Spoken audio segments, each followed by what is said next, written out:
Opisyal na pinahayag ng Iglesia ni Cristo ang kanilang pag-endorso kay Davao City Mayor Rodrigo Duterte at Senador Bongbong Marcos. Pero ayon sa isang dating opisyal na iglesia, hati na ang kanilang simbahan at hindi na nakakaisa maging sa pagpili ng kandidato.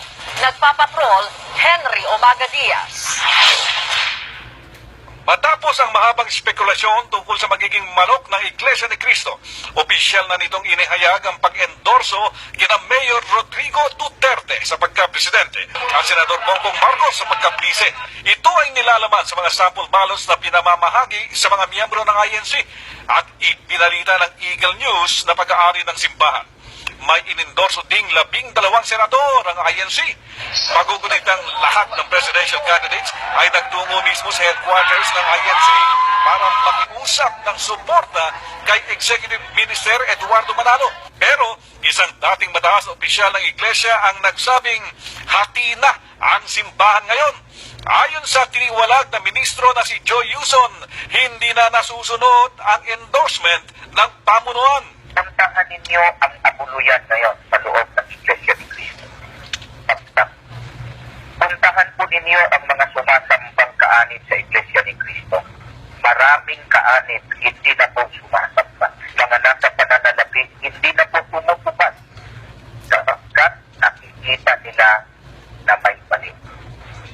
Yan po ang katunayan, wala na ang solidong boto ng Iglesia ni Cristo.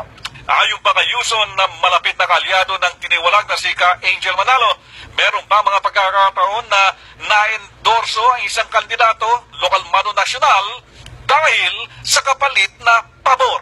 Hindi na po nakabatay sa malinis na doktrina ng Panginoong Diyos ng pagpili. Kundi umiiral na po yung mga sariling interes. Ang tumanggap ng tuhol, tumanggap ng salapi, na kandidato. Pero ayon sa tagapagsalita ng INC na si Ka Edwin Zabala, walang basihan ang sinasabing pagkakawatak-watak ng iglesia.